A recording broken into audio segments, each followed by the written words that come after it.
Waaqayyo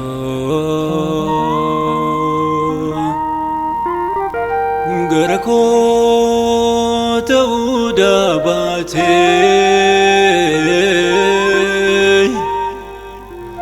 siilaan yoonaan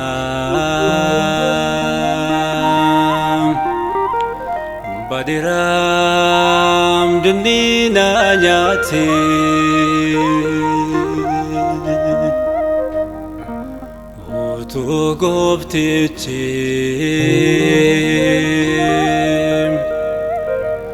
na wajjin ta'uu baatee siilaan yoonaan hin jiruun biyyoon na nyaatee.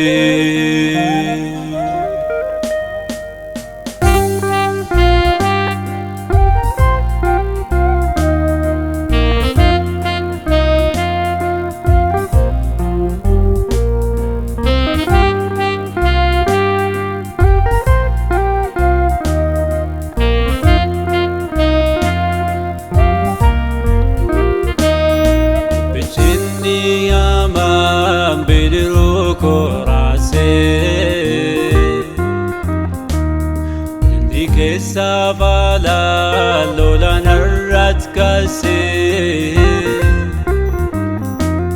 yeronan mudame wangudu allale Waaqayyo abba kootu olina ilale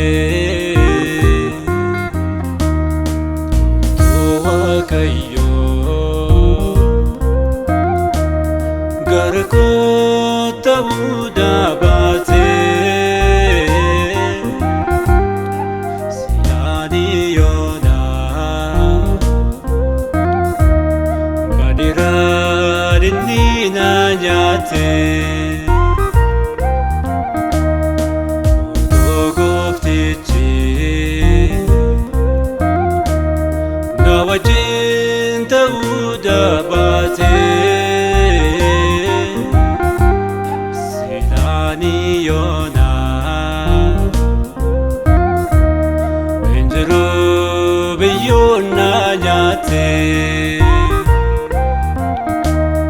ani jiraachuun koo sababii araara Waaqayyooti badiisa ooluun koo gargaarsa olichi naaf godheeti karaa isaa furamee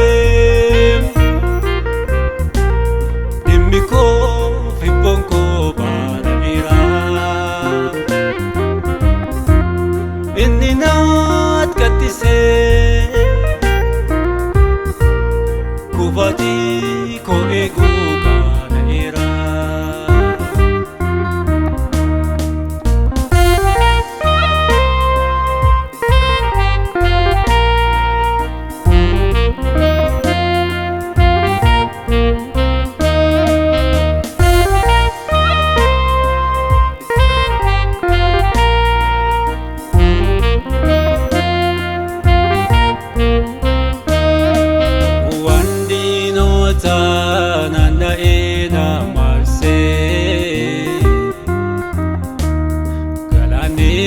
Pena mata korra ulse isanan ilale sodade watu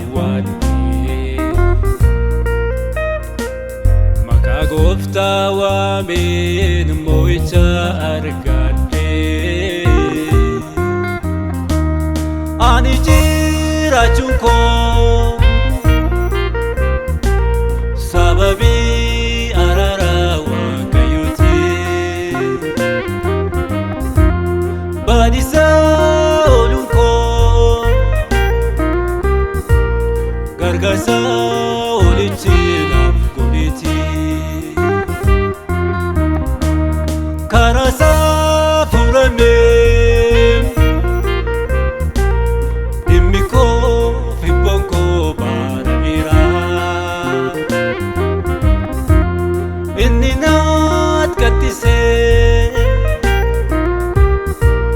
kufaatii koo eeguu kaana'eera.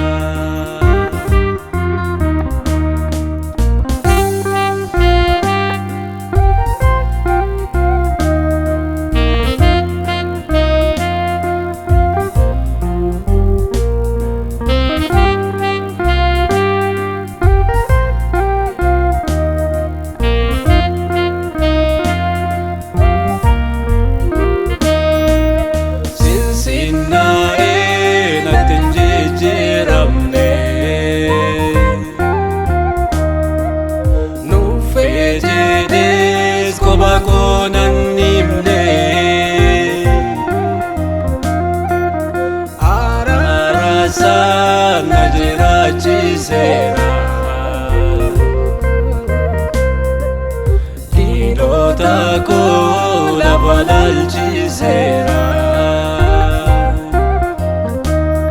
Ani jiraachuun koo sababii araara Waaqayyooti.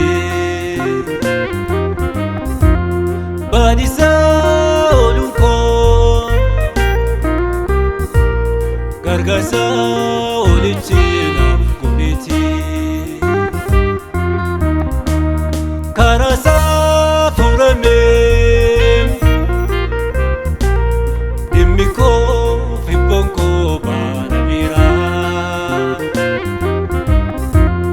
Inni naat kattisee kufaatii koo eeguu kaana'eera.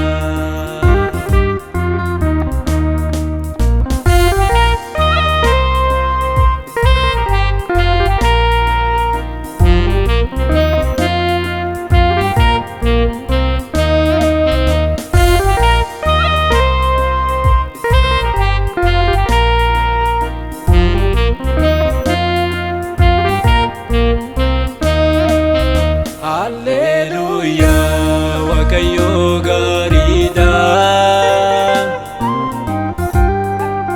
Hallelujah, guyyaa geediraatti. Hallelujah, maqaa isaan dabarree. Hallelujah, salphina ulfinaatti.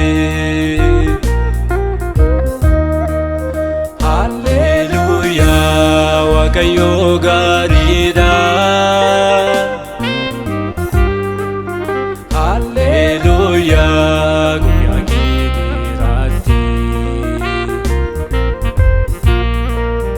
Hallelujah, maqaa isaan dabarree. Hallelujah, salphina ulfinaatti. Hallelujah, Waaqayyo gaariidha. Hallelujah, guyyaa geediraatti. Hallelujah. Sa'aatii kana Waaqayyotti guddisee nan gammadaa.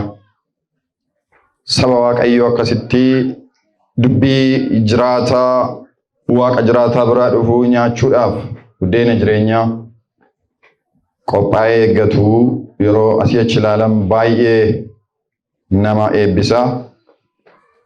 Kanaaf isinitti illee baay'ee nan gammada. Gooftaa isa hunduma keenyaaf ayyaana kenneef galanni haa baay'atu.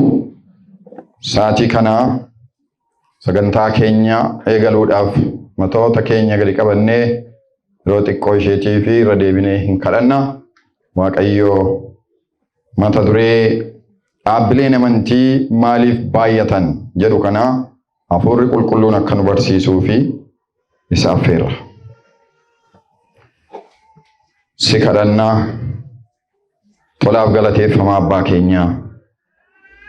Dhugaa hin beektuu dhugaan hurrii isin baasaa jettee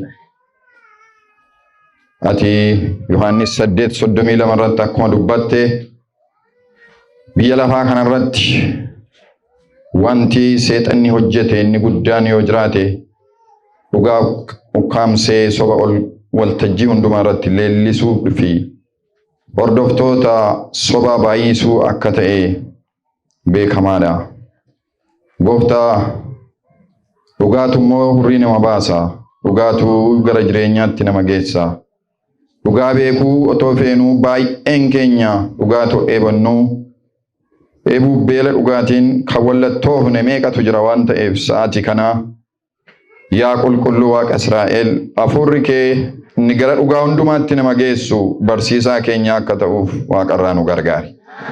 Mata duree kana yaa Waaqayyo kan baratan kan dhaggeeffatan mata duree kana jalatti dhugaa jiru hubachuudhaan tarkaanfii tokko gara keetti siqachuu akka danda'aniif Waaqarraa dubbii amma nuyi baruuf jennu kana buddeena jireenyaa gootee garaa nama hundumaa keessatti si feessuun jaalala keenyaaf haa ta'u. Gurra ijoollee keetii ati bani hafuura kee qulqulluun hunda keenya barsiisi.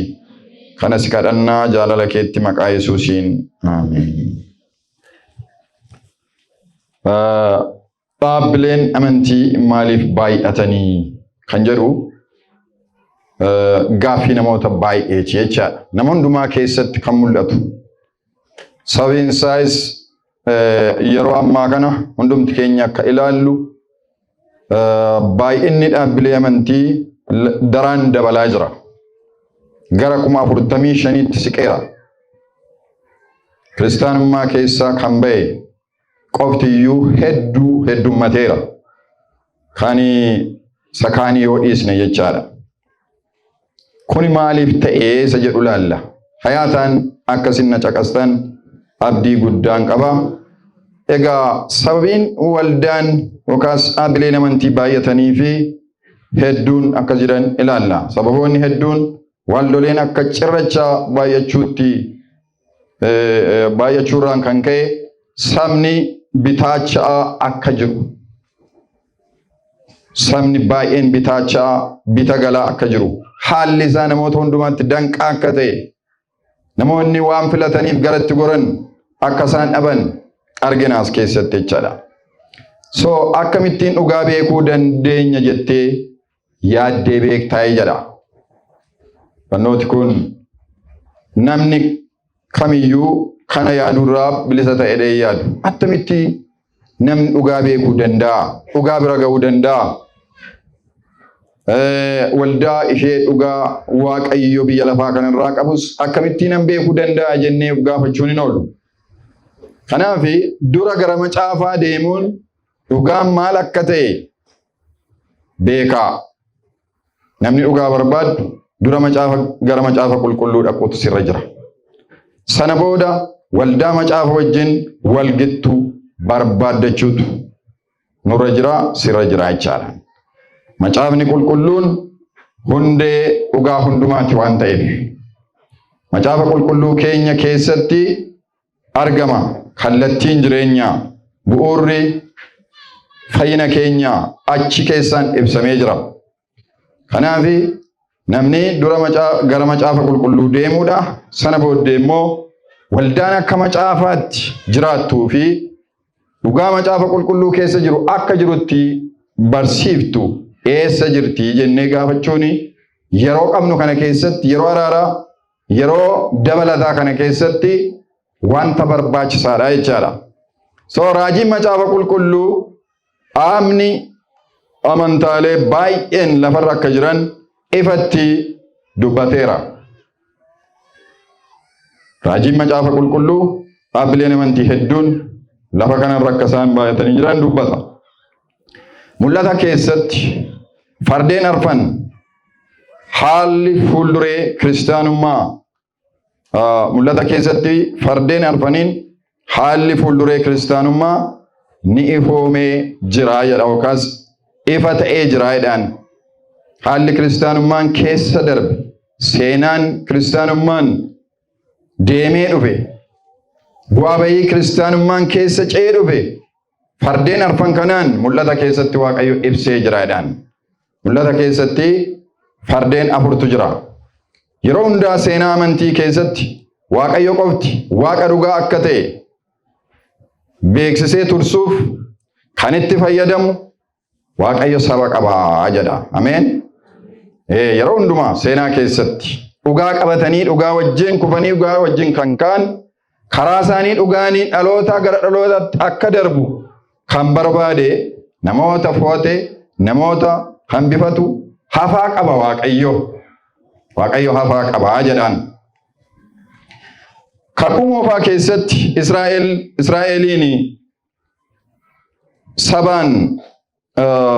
Israa'eliin saba ni filadheedha jedhee dubbata Waaqayyo. Saba ni filadhee jechuun waama. Israa'el kakuu moofaa keessatti Waaqayyo saba addaa akka qaba ture Israa'eliin wabeeffatee dubbata jechuudha. Isaan saba filame turani. Saba waamichaan bahan. Saba kakuu haaraa keessattis akkasuma kakuu haaraa keessattis ekleeshiyaa kan jedhutu jira jedhaan. Ekleeshiyaa jechuun keessaa kan bahan jechuudha. Saba akka bahaniif waamaman. Iddoo isaan hin malle gadhiisanii akka bahaniif. Iddoo fayyina isaaniif hin taanee fi dirree jireenya isaanii gara badisaatti geessu keessaa akka bahaniif kan waamaman. Fakkeenya ta'uudhaaf kan waamaman. Daandii fayyinaatiif ifa biyya lafaa ta'uudhaaf kan waamaman qaba ture Waaqayyo baroota keessatti jechaadha. Fakkeenyaaf Abrahaam biyya Kaalidootaa Ur bakka jedhamu waamamee ba'e. Hundumti keenya akka beeknu. Israa'el bara Daani'eeliin Baabiloon keessaa waamamuun bahani. Waggaa 70 achi keessa erga jiraatanii booddee raajiidhaan waamamanii ba'uu isaanii dubbata. Jaarraa jalqabaa keessa Yihuudoonnii fi Ormoonni Waaqayyoof saba addaa ta'uuf waaqeffannaa Room, aadaa Roomii fi akraarummaa Yihuudootaa keessa ture keessa kan waamaman ture jedhaan.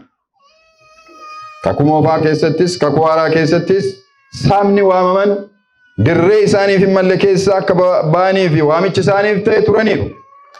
Waaqayyo karuma isaanii immoo dhugaa barootaaf tursuu kan barbaadee fi karaa isaanii biyya lafaatti mul'achuu kan fedhe jechuudha. Du'aaf du'aa ka'uu Kiristoosiin booda amantoonni turan kiristaanota jedhamanii hin waamaman ture. Du'aaf du'aa ka'uu Kiristoosiin booda amantoota turanii kiristaanota jedhamanii hin waamaman turanii. Maalitti waamamu ree? Yeroo sanatti akka garee cabsattoota amantiitti ilaalamaa waan turaniif hordoftoota karichaa jedhamanii waamamu turan. Warri Kiristoositti amanan lallaba bartootaatiin warri jijjiiraman barumsa Kiristoos bartootatti dabarse fudhatanii duukaa buutuu Kiristoos kan ta'anii duukaa buutuu karichaa yookaas immoo hordoftoota karichaa jedhamanii beekamu turanii. Hojii ergamootaa 19 lakkoofsa 9 fi 23 dubbachuu dandeessu. Hojii ergamootaa boqonnaa 24 lakkoofsa 14 dubbifachuu dandeessu. Egaa isaan hordoftoota karichaa jedhamanii beekamu turan. Sana booda hordoftoonni karichaa yeroo jalqabaatiif kiristaana jedhamanii kan isaan waamaman Anxookiyaatti akka ture macaafni qulqulluun ni dubbata jechuudha. Yeroo jalqabaatiif kan isaan maqaa kiristaanota jedhamanii itti moggaafaman argatan bakka waldaa Anxookiyaa jedhamu mandara Anxookiyaa jedhamu keessatti akka ta'e dubbata seenaan. Sagaleen Waaqayyoo hojii ergamootaa boqonnaa 11 lakkoofsa 26 irratti yeroo isa argattettis gara Anxookiyaatti yeroo isa argatetti gara Anxookiyaatti fide. Waggaa sana guutuu waldaa sana wajjin wal arganii namoota danuu kiristaana turan, namoota danuu barsiisaa turan. Bartoonni jalqaba duraa Anxookiyaatti kiristaanota jedhamanii waamamanii jedha. Hojii Ergamootaa boqonnaa 11 lakkoofsi 26. So fardeen mul'ata keessatti heeraman seenaa waldaa keessatti baroota walitti fufan 4 ibsu turan. Gara fardeen arfanitti yoon hin deebisu. Seenaa waldaa kiristaanaa keessatti, adeemsa kiristaanummaa keessatti isaan walitti fufiinsaan baroota 4 ibsu turanii jedhan. Mallattoo raajii kanaa kan hiike kitaaba mallatteeffame eenyumtuu hiikuu dadhabee Yohaannis itti dhimimmaan dhangalaasee mallatticha kan hiiku yeroo dhibetti Kiristoos immoo isa hiikuu akka danda'e dubbata. Mul'ata boqonnaa 6 lakkoofsa 1 yeroo dubbifannu kana booddee hoolichi mallattoowwan 7 keessaa isa tokko ootuu banuu nan arge jedha Yohaannis abbaan mul'ata.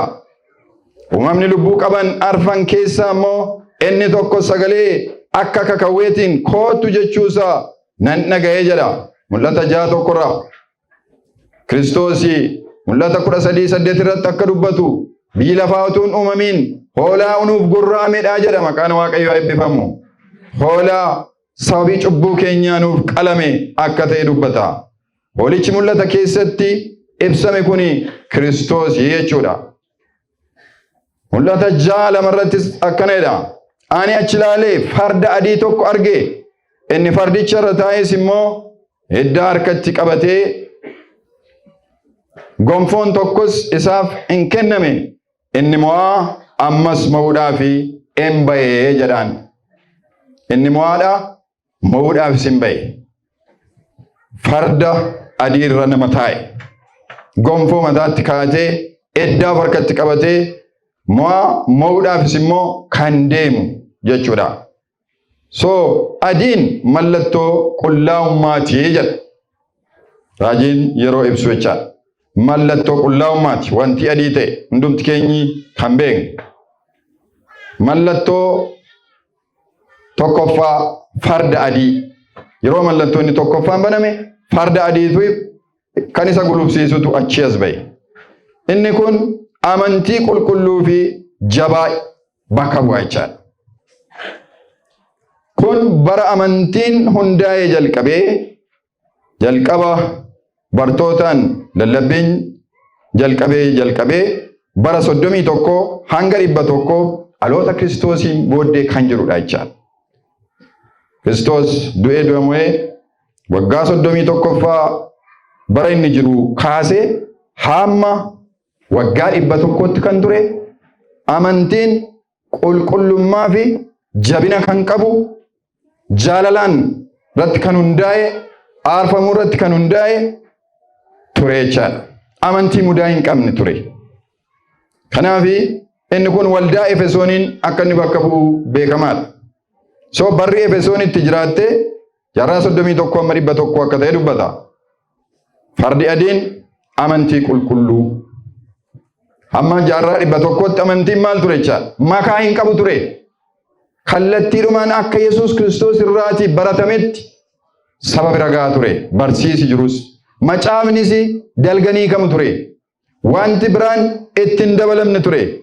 Kanaaf farda adiitti fakkeeffame amantoonni bara sanaa qulqulloota jedhamanii akka isaan mudaa hin qabne itti kaasa Yesuus. Akkas jedha seenaanis waa'ee isaaniitiif. Amantoonni bara sanaa isin kiristaanonni jedha waa'ee kiristaanotaa. Isin kiristaanonni bakka hundumaatti argamtu. Loltoota keenya lafoo fi galaanarra keessatti ni argamtu. Baan siyaasaa tokko akkas jedhee dubbate jechaadha. Kiristaanota kan taatan hundi keessan bakka hundumaatti argamtu. Loltoota keenya keessatti warra lafoof warra galaanarraa gidduutti ni argamtu. Naannoo gabaa fi magaalota keessa jirtu. Mana maree fi dhaabbilee barnoota gurguddaa keessa bakka hundumaatti argamtu jedha. Yeroo itti wangeelli saffisaan adeeme ture. yerootti namoonni kiristaanummaatti baay'inaan guyyaa guyyaatti dabalatan ture. Hojii ergamoota boqonnaa 5 lakkoofsa 10 irratti akkuma dubbatu kana hundumaa irrattis warri gooftaatti amanan dhiironni dubartoonnis ittuma baay'atu turanii jedhaan. Galanni gooftaaf haa ta'u. Waaqayyo saffisaan dhugaa kana addunyaadhaan otoo inni ga'uudhaaf ariifatu argina. Namoonni jireenya isaanii keessatti dhimma dhugaa irratti yoo of kennan waldaan humna qabaatti jedha. Bartoonni jireenya isaanii waan of kennaniif namni kan kooti jedhu wanti isaan qaban illee waan hin jirreef waan qaban hundumaallee kan walii isaanii waan tureef tokkummaan jira, jaalalli jira, hinaaffaan wangeelaaf dhugaa ba'us hunduma keessa jira. Dhugaa baatii fi nama wal kadhachuun hin jiru akka amma nuti wal kadhannu kana. Gadi baatii isa cubbamaadhaaf kadhadhaaf cubbamaa barbaadaa jennee yeroo nuti itti wal kadhannu wal sossobnutu jira har'a. Waldaan bara jalqabaa garuu akkas hin turre. Hinaaffaan wangeelaa lafee isaanii keessaa waan isaan nyaatuuf bakka dhaqan hundumaatti namoota booji'u turan. Kanaaf waldaan Efesoon waldaa milkoofte turte jechaadha. Mul'ata boqonnaa 6 lakkoofsa 4 irratti immoo farda gara biraa argina. Farda biraa diimaa biluu tokkos hin ba'e. Isa fardicha irra taa'eef immoo nagaa lafarraa balleessuu fi namoonnis akka wal gorra'an gochuun hin kennameef. Akkasumas billaa guddaan tokko isaaf hin kenname. Farda adiitti aanee maaltu dhufe? Farda diimaatu dhufe. Farda diimaa wajjin maaltu dhufe? Billaatu dhufe. Nagaa lafarraa balleessuutu dhufe. Boora'insaa fi lola ari'annaatu dhufe. Akkaataatti waldaan biyya lafarratti dhaabbileen baay'atan barachaa jirra yaadaan qabaa. Seenaa kana yoo hubanne malee dhugaa bira ga'uu hin dandeenyu.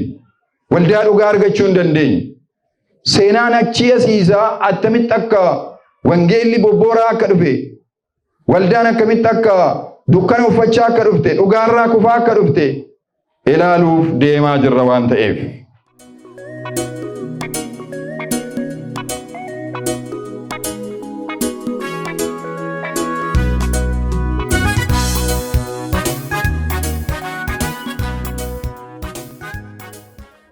Fardi diimaan kun dhiiga dhangalaasuutu kennameef. Waldaan Simriinaa ari'atama hadhaawaa keessa dabartee garuu Waaqayyoof amanamtee dhaabbattee turte. Mootummaa Roomaa keessatti yeroo kiristaanonni gara leencaatti darbataman, mukarratti gubaman yeroo hamaa ture kan isheen dabarsite. Yeroon kun yerootti qulqulloonni dhugaa kana jaallatan leencaan itti nyaataman, mukatti hidhamanii gindillaa cimaatti hidhamanii abiddaan gubaman ture jechaadha. Yeroo itti isaan fannifaman gadi galagalanii ol galagalanii akka Phexros akka filatanitti aarsaadhaan dhugaa kanaaf jiraachuu isaaniif dhugaa kana filachuu isaaniitti dhugaa ba'an ture. Kanaaf fardi diimaan yeroo ari'annaa yeroo dhiigni garmalee dhiigni qulqullootaatti dhangala'e ta'uu isaa agarsiisa. Loltuun humna waaqummaa qabu Kiristoos ilma Waaqayyoo irratti qophii amantii isaan qabanii fi hinaaffaa isaanii isa dinqisiisaa argine. Qulqulloota darban garee tokko irratti murtiin du'aa yeroo kennamu gareen biraa immoo yerosuma kiristaanota akka ta'an ibsuun fuula duratti dhiyaatu. Yeroo warri kaan irratti aarfamuun yookaas ajjeefamuu murtaa'u isaan utuu aarfamaa jiranii gareen biraa immoo nuyis kiristaana jedhanii achi ol ka'anii kiristaanummaa isaanii dhaaddachii achi as ba'u. Sodaa tokko malee dhiphinaa fi balaa isaanitti dhufu keessaa jabaatanii dhaabbatu. Qulqulloonni darban murtii du'aas gammachuudhaan fudhatanii itti adeemu turanii jechaadha. Jarraan jalqabaa yeroo amantoonni tokkummaadhaan dhugaa ol qabanii fi akkasumas amantiin mudaa hin qabne itti mul'ate yeroo ta'u, jarraan inni itti aanee dhufe immoo bara 100 hanga bara 313tti kan ture yeroo ta'u, amantii dhiigni itti dhangala'e ture. Sababii amantiitiif yeroo itti dhiigni garmalee dhangale tureecha. Dhugaan kun salphaatti akkas hin geenye argina. Fardi diimaan aarfamuu amantoota gaafata. Yeroo itti nuti dhugaa kana fi araarama hin qabnu soba wajjiniin waliin gallu itti jedhanii baay'een itti wareegaman jechuudha. Fardi adiin amantii qulqulluu kan bartootaa yeroo ibsu bara 31 amma 100tti waldaa ture bakka bu'a. Fardi diimaan immoo waldaa ari'atamte yeroo bakka bu'u waldaa bara 100 kaasee hamma 313tti turte kan bakka bu'u ta'a jechuudha. Mallattoo sadaffaan mul'ata jaala kos 5 irratti akkas jedhaan yeroo hoolichi mallattoo isaa sadaffaa bane uumamni lubbuu qabu inni sadaffaan kootu jechuusaa nan dhaga'e. Yohaannis mul'ata isaa keessatti. Anis achi ilaaleen farda gurraacha tokko arge. Inni fardicha irra taa'es madaallii of harkaa qaba ture jedhaan. Farda gurraachatu mul'ate mallattoonni yeroo hiikamu inni fardicha irra taa'e immoo madaallii kan of harkaa qabu ture jedha. Inni kunis tooftaa seexanaa ari'annaa fidedhaa jedhaan. Seexanni tooftaadhaan ari'annaa dabalataa yeroo inni itti kaasu argina. Tooftaa seexanaa keessumaa immoo dhugaa mareetti yerootti dhiyeessine yookaas dhugaan yerootti mareetti dhiyaate era of compromising jedhamee kan itti beekamu yeroo dhugaan mareetti dhiyaate ture jechaadha. Shaakala waaqeffannaa waaqa tolfamaa yeroo itti waldaatti galche seexan shaakala waaqeffannaa waaqa tolfamaa yeroo itti waldaatti galedha jechuudhaan. Kanaaf mallattoon inni sadaffaa kun farda gurraacha bakka bu'a. Barri fardi gurraachaatti jiraate immoo waggaa 300 hanga waggaa 313 hamma 538 ture. Dhaloota Kiristoosiin du'uuf du'aa ka'uu Kiristoosiin booddeecha. Kana gidduu waggaa jiru walirraa buttanii ilaaluu ni dandeessu. Amantiin mareetti dhiyaate jedhaan. Yerootti amantiin mareetti dhiyaate. Hojii ergamootaa boqonnaa 20 lakkoofsa 29 amma 30tti yoo fudhattan egaa ani adeemee immoo warri akka yeeyyii sodaachisoo hoolota karaa keessatti hin hambifne akka isaan gidduu galan ani beekaa jedha. Erga ani deemee booddee yeeyyoonni waraabessoonni hoolota karaa keessatti hin hambisne akka isaan na booddeedhaan dhufan warri dhugaa irra ejjetan warri dhugaa jallisan na booddeen akka isaan dhufan ani beekaa jedhaan. Barsiisni namaa akka barsiisa waaqayyootti ilaalamee barsiisa waaqayyoo bakka bu'e. Seerri namaa akka seera waaqayyootti ilaalamee seera waaqayyoo yerootti bakka bu'e ture. Barsiisni amantii waldaa kan ture ayyaanaan fayyuun ulaagaalee waldaatiin bakka buufamanii jedhaan. Ulaagaalee waldaa kan nuti jennu namni tokko miseensa ta'uudhaaf kaardii ittiin dhiifama argatu bitachuu qaba. Dhaqee harka faashkoorra adeemee cubbuusaa faashkoo caccabaarra adeemee cubbuusaatiif dhiifama gaafachuu qaba. Lubarraa dhiifama argachuu qaba. Kanaaf kana kan fakkaatan waan waldaan bara sanaa isarraa barbaaddu hundumaa guutee argamuu qaba ture jechaadha. Qeesxanxinoos amantii kiristaanummaa amantii ofiisaa impaayera Roomaa erga godhee booddee balaan adda ta'e tokko uumame. Dubbiin warra ormaa gara waldaa keessaa seenuu jalqabeedhaan. Dhiibbaan warra ormaa gara waldaatti seenuu jalqabuu isaa argina. Dhiibbaan ormoonni naannoo jiraatan warri aduu waaqessan akkuma aduu waaqessaa jiranitti guyyaa aduu sanaa guyyaa sanbataa bakka buusanii akka isaan ol galan dubbata.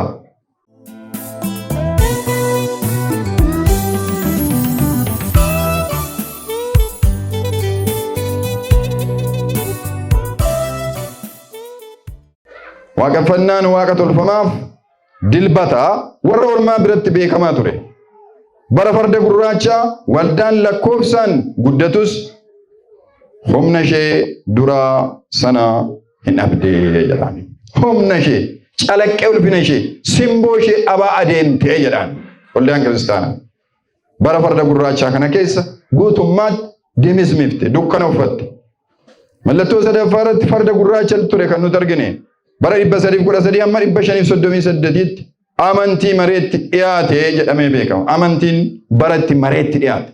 Baratti inni biyya lafummaarraa ergifate. Biyya lafaa fakkaachuuf walii gale. Moototaan hoogganame. Luboonni haboo amantiif haboo siyaasaa iddoo tokkotti fudhatanii baratti waldaa bushuu eegalan ture jechaadha. Yommus ana achi ilaaleen jedha mul'ata 6:8 irraa immoo waa'ee farda arfaffaa yeroo ilaallu. Yommus ana achi ilaaleen farda baqqaljii tokko arge. Inni fardicha irra taa'es maqaansaa du'a in jedhama. Mootummaan warra du'anis isa duukaa adeemee jedhaan. Baay'ee kan nama gaddisiisu maquma isaatu eenyummaa isaa ibsanni kun immoo jechuudha. Inni fardicha irra taa'e maqaansaa du'a jedhama. Bara jaarraa dukkanaa jedhamee waamamu kana keessa bara 538 jalqabee waldaan guddachuun gamoowwan hedduu ijaartee turte. Waldaan guddachuun dagaaguun jaarraa 538 booddee gamoowwan hedduu ijaarrattee turte. Garuu wangeela dhugaa warri amanan ni ari'atamu turan. Waldaa babal'ate sana keessatti warri dhugaaf jiraatan immoo hin ari'atamu turani. Waldaa fi mootummaan tokko ta'anii turani. Bara kana keessa 538 dhaloota Kiristoosiin booddee waldaaf mootummaan tokko ta'anii turani. Kanarraa kan ka'es waldaan hafuuraan duutee jedha. Baratti duuni hafuuraa lafa qabate ture. Jaraa 538 kaasee hamma 1798tti jaarraa dukkanaa. Dukkanummaan amantii yeroo lafa qabate. Soomni yeroo waltajjii hundumaa irratti leellifame. Dhugaan immoo yeroo itti ari'atamu, hidhaatti galfame, du'uun itti murtaa'e ture jechaadha. Gareen dhugaa yeroo itti isaan dararaman, gareen sobaa immoo yeroo itti isaan waltajjii irraa leellifaman ture jechaadha. Kanaaf mallattoo arfaffaanii waa'ee farda baqqaljii yeroo dubbatu inni fardicha irra taa'ee du'a akkuma ture yeroo itti amantiin du'e ta'uusaa nutti agarsiisa. Tokkummaa waldaa fi siyaasaatu bakka qabate. Waldaaf siyaasni walii gale. Ammas bara giddu galeessa ari'atamuutu ture. Kiristaanonni amanamoon fuuncaa sibiilaan hidhamanii gara abiddaatti geeffamu turan. Kiristaanonni amanamoon fuuncaa sibiilaan hidhamaniitu gara abiddaatti geeffamu turanii jedhaan. Aadaan barteen naannoo kanaan dura isaan otuu amantiin ta'in qaban akkuma jirutti waldaatti ol seene. Aadaa isaanii qabatanii ol seenan. Waaqa tolfamaa duritti waaqessaa turan qabatanii waldaatti ol seenanii baay'een isaanii cuubamaniiru. Garuu hin jijjiiramne. Garuu dhugaaf hin duune. Kanaaf dhugaa jiru iyyuu ajjeesanii jechaadha. Adaba qalbii jijjiirrannaafaatu tiif gaafatamu turani. Kaffaltii cubbuu fuulduratti hojjetamuu fi qarshii gaafatamu turani dhiifama argachuudhaaf. Akkasumas bifa tolfamaa yookaas waaqolii tolfamaa adda addaa footoo qulqullootaa kaasanii kan Maariyaam, kan Phexros, kan Phaawulos footoo isaanii kaasaniitu itti sagaduun eegalame. Har'as ta'ama jira.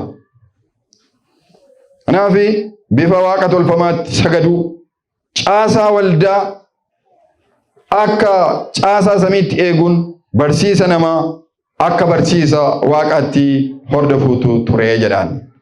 Kanaaf jaarraan nuyi keessa dabarre kun jaarraa salphaa kan taane arginaas keessatti. Dhugaan waaqaa kun bara baraan lafatti irra hojjetamee hafaa laata. Warra macaafa qulqulluu amanan keessaa tokko waldeensoota qabna. Seenaa gaarii kan nuuf dabarsan. Macaafa qulqulluu qabatanii holqaaf gaaratti kan baqatan. Manneen isaanii holqa gaaraa keessa kan godhatan. Mandaraa waldeensotaa gaaricha keessa dhokatee turu yeroo ilaaltan dhagaatti maxxansaniitu holqa dhagaa keessatti mana ijaarratan. Qe'ee lammii isaanii buusanii bosonatti galan. Dhugaa kanaaf. Jaarraa kana keessa ture. Warri waldeensotaa macaafa qulqulluu harka isaaniitiin dhagaa akka xarapheezaa yookaas immoo teebiliitti fayyadamanii dhagaa soqanii dhagaarra kaa'ataniitu macaafa garagalchaa turan. Macaafni lafarraa akka hin banneef. Teessuma dhagaarratti macaafa harkaan baay'isuuf itti fayyadaman. Baay'ee kan nama ajaa'ibu. Egaa isaan nuti dubbii Waaqayyoo ijoollee keenyatti dabarsina jedhani. Dubbii Waaqayyoo ijoollee keenyaaf kaa keenya. Dubbiin kun fayyina of keessaa qaba, humna of keessaa qaba, lafarraa baduun qabu jedhanii macaafa qulqulluu tursuudhaaf aarsaa barbaachisu kaffalani. Ijoolleen waldensoota sammuun isaanii banamaa ture. Abbootiin waldensoota macaafa qulqulluu harkaan garagalchuu jalqabani. Harmoonni isaanii immoo kaabbaa yookaas uffata dheeraa qopheessuun borsaa dhoksaa itti baasanii caafata qulqullaa'oo keessa kaa'u turan. Dubartoonni immoo kaabbaa bal'aasaa hodhisiifatu. Kaabbaa sanarratti immoo iddoo kitaaba qulqulluu keessa kaa'anii ittiin tursan hojjetu. Yeroo gadi ba'an kaabbaa sana keessa fudhatanii warri kaan kitaaba Maarqos, kitaaba Luqaas qabatanii yeroo ba'an warri kaan immoo kitaaba Yohaannisii fi Luqaas qabatanii manatti hafu turan. Kitaabni hundi isaa wal faana akka hin banneef eegumsa gochuudhaaf akka kanatti dhugaa kanaanaaf isiniin biraan gaawuu isaanii dubbata.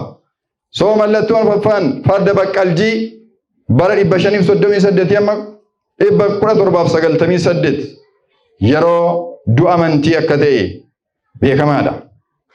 Kun bara waldaa tiyaatiraa, waldaa Sardees, waldaa Filaadelfiyaa fi waldaa Laadoqiyaa hunda ammataa jechuudha. Hundi keenya beekuu kan qabnu. Bara dukkanaa waggaa 1260 dukkanni yerootti lafa qabate akka ta'e hir'istanii argachuu dandeessu. 538 1798 irraa yoo iftan waggaa 1260 bara Phaaphaasonni addunyaa kana akka barbaadanitti amantii sobaatiin raasan, ari'annaatiin qulqulloota dhiphisan, dhugaa biyya lafaa hundumaa keessa fiiganii yeroo isaanitti dhiphisaa turan akka ta'ee fi bara dukkanaa akka ta'e dubbata. Bara formaalizimii akkasumas immoo araaramni sirna of keessatti baay'ee qabatamee turedha jechuudhaan. Foormii amantiitu jira yookaas bifa amantiitu jira malee amantiin dhugaan hin turre jechaadha. Amantoonni bara sanaa dhugaa gurguraniiru. Dhugaa sirriitti wajjin kufanii ka'aa hin turre waldensootaaf garee xiqqaarraa kan hafe. Waldaan bara gidduu galeessa 500 hanga 1500tti waldaa Yesuus ergaa tiyaatiraatiif erga keessatti ibse haala nama dinqisiisuun fakkaatee ture jedhaan. Yesuus amantoota Sirdes kan jiran yeroo Yesuusii amantoota Sirdesiin kan jiran yoo fakkaatan iyyuu garuu isin du'oodha yeroo inni itti jedhu argina. Waldaan bara Sirdes keessa turtes waldaa gara du'aatti deemtu turte. Kanaaf Waaqayyo dafiitii dammaqi kan du'anii gara du'aatti deemuuf jiran dammaqsi ittiin jedhame. Kiristaana ta'uu irratti akka rafan ibseera. Baay'een isaanii kiristaana dhugaa ta'uu irratti akka du'an du'oo akka isaan ta'an yookaas immoo akka isaan hirriba gadhee rafan ibsee ture jedha. Kanaaf akka amantaa tokkootti rafuu jechuun maal jechuudha jettanii yaaddu jedhaan. Rafuu jechuun maal jechuudha? Amantiitti rafuu jechuun maal jechuudha? Amantiitti du'uu jechuun maal jechuudha? Waggaa 1260 namoonni baay'een amantiitti du'oo ta'an. Du'a kanaaf sababa kan ta'e immoo Phaaphaasota bara sanaa turan. Barsiisota sobduu bara sanaa turan. Hamma gaafa Maartiin Luuter jajjaboon warra akka Kalvin, Joon Kalvin warri jedhaman gaggeessitoonni haaromsaa jalqabaa biroon lubbuu isaanii balaadhaaf saaxiluun waldaa gara qulqullummaa ishee jalqabaatti deebisuudhaaf carraaqan immoo jaarraa 14ffaa 15ffaa keessa dhufe galanni Waaqayyoof haa ta'u. Waldaa iddoo ishee duriitti deebisuudhaaf bifa ishee durii akka qabaattuuf simboo ishee durii akka qabaattuuf ulfina Kiristoos duratti dur qabdu sanatti akka deebituuf dukkanaa'ummaa keessaa baatee du'a keessaa kaatee jiraattuu akka taatuu fi kan aarsaa kaffalanii turaniiru. haaressitoota, abboota amantii, abboota haaressitoota jedhamanii beekamu. Warra akka Maartin Luuteriif Joon Kalviin kanaaf kana kan fakkaatan hedduu isaanii ture. Ergaan fayyaa Kiristoos keessatti karaa amantii malee hojii osoo hin taane deebi'ee ijaarame. Kiristaanummaan irra deebi'ee humna argate bara isaanii keessa. Bara haaressitootaa keessa. Garuu kan ta'u jira. Garuu kan jedhamu jira. Ta'us jedha. Sanyiin haaromsaa baay'een isaanii garee hedduutti gargar ba'anii. Haaressitootumtiyyuu mataan isaanii garee hedduutti gargar ba'anii. Dhugaa akka jirutti gara iddoo isa jalqabaatti wal faana tokko ta'anii deebisuu hin dandeenye. Gareen Luuter faana ba'anii, gareen Kalvin faana ba'anii, gareen Meetoodistii Waayisiliyaanii wajjin ba'anii, Joon Waayisil wajjiniin ba'anii jechuudhaan. Agartanii waldaan akkasitti iddoo adda addaatti caccabaa dhufte. Yesuus balbala garaa kee dura dhaabbatee rurrukutaa jira. Inni akka ati balbala bantee gara jireenya keetti akka inni dhufuuf akka eeyyamtu barbaada. Ameen. Namni gargara sa'aatii kana sagalee Kiristoos dhaga'ee dhugaa qabatamaa akka kanatti achi as waldaan attamitti akka as geesse ilaalee qalbii jijjiirratu yoo jiraate Yesuus akkatti waldaansaa bakka ishee gadhiisaa dhufte nutti maa jira, sitti maa jira, natti maa jira. Akkatti waldaan dimismisaa dhufte bareedina ishee isa jalqabaa akkamitti akka dhabaa dhufte nutti maa jira. Faarsaa 85:11 amanamummaan lafa keessaa hin biqilaa, qajeelummaan waaqa keessaa gadi ilaalaa jedhaan. Lafarraa amanamummaatu barbaadama, qajeelummaan immoo eessaa dhufa? Samiirraa achii gadi dhufa jechuudhaan.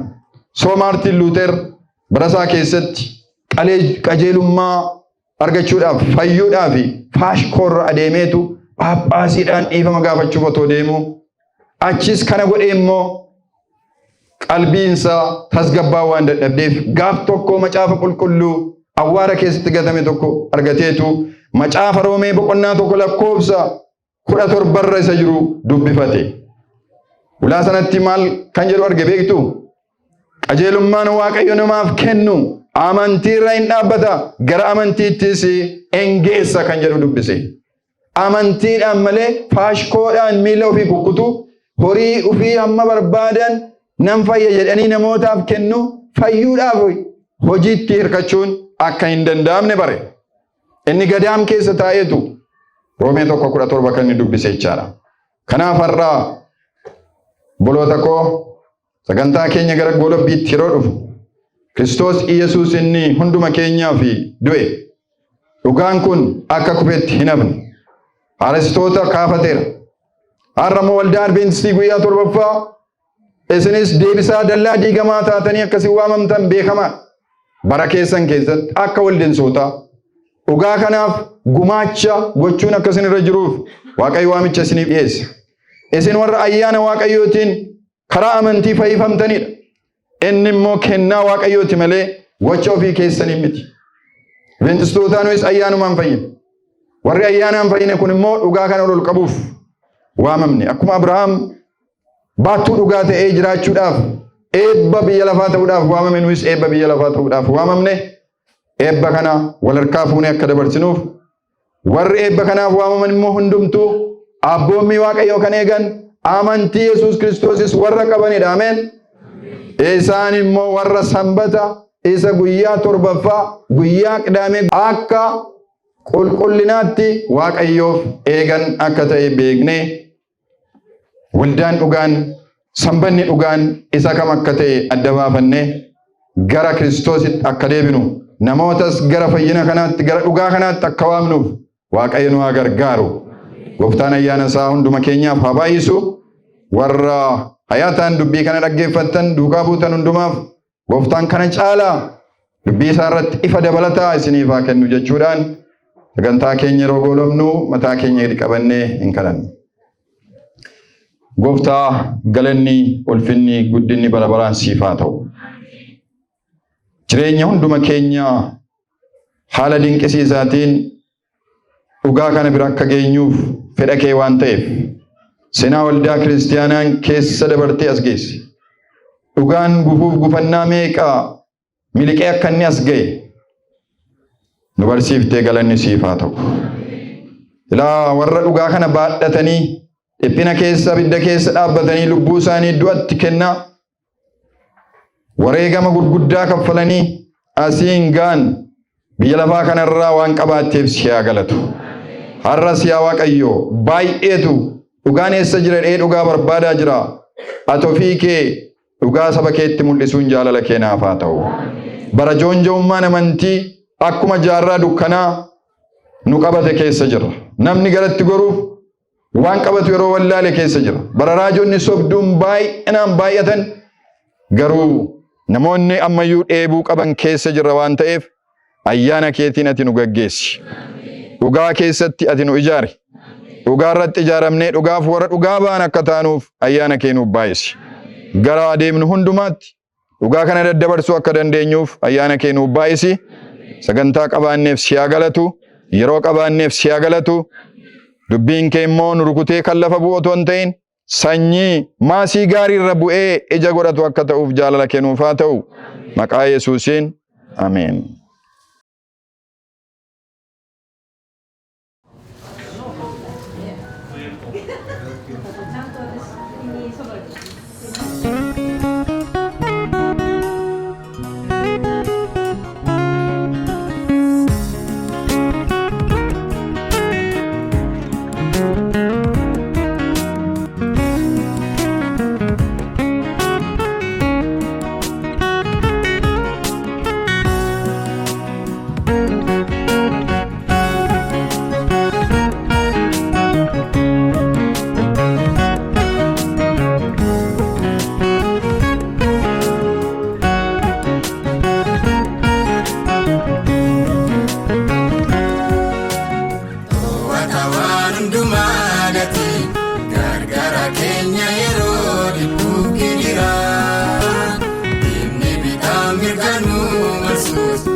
Sarawate egesan fetu ufe jalali ke kurada ato ardi kanara saka to mangabu kau kata jabanu tani simbarara medio dininu kae bita mirga kinyai lale yeronu tabi gunetene situnu kae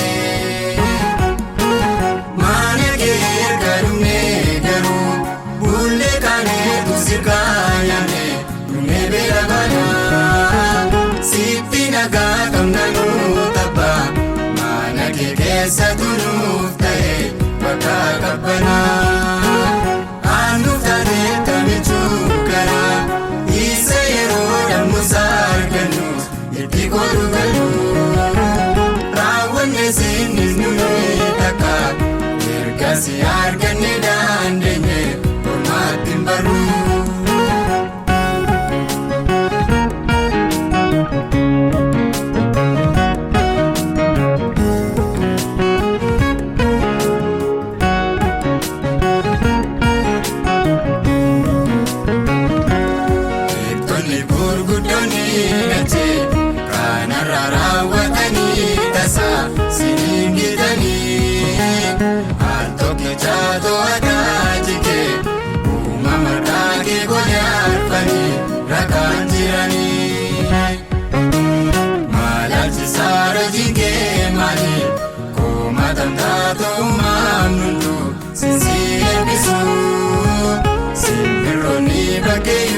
Bari, oh, Borodanga, Tuma, Kale.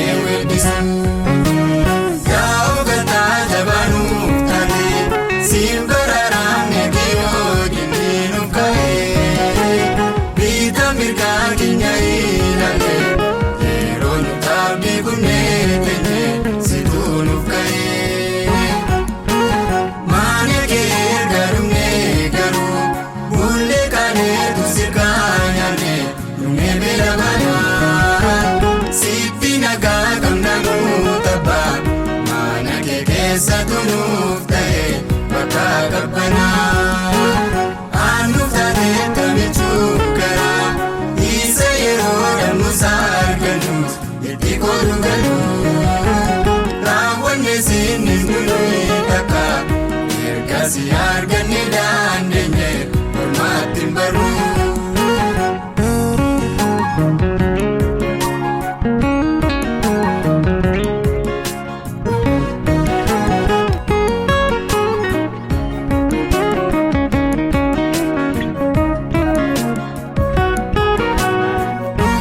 Sababa malee miti beekna ofirratti argine si jenna nutoo gochaatee yerootti gubeenu waakalee aduun gammoojjii badhaasinu ta'ee dibaabee utuma to'atu argine deessame lafa argasuu qaba keenya yeroo maraa kanaaf jenneetu si faarsina boqonnaa maayammayyuu ulfa nu bara baraan eessaan dhufte ati garaa keenya nuyi abdii kutatee ati akkamiin argite ulantaa nu yaadessuuf gara dura keenya ijaartuutti dhuftee nuuf darbite ariifattee qaqqabdaa yeroon kaan irra darbeef kanaa lammi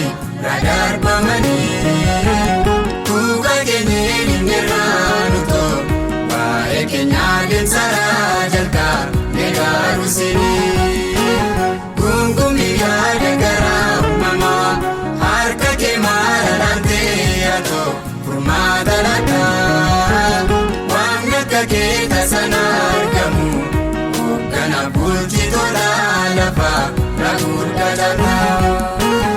Eessaan dhufte ati garaa keenya nuyi abdii kutatee ati akkamiin argite ulantaa nu yaadessuuf gara dura keenya ijaartuutti dhuftee nuuf darbite ariifattee qaqqabdaa yeroon kaan irra darbeef kanaa lammi radarbamanii tuuqa keenyeen hin irraanutoo waa'ee keenyaa deemsaraa jalqaa negaaru sinii gungummii yaada garaa uumamaa harka kee maala laantee atoo furmaata lataa waan akka kee tasan argamu hoggana bulchi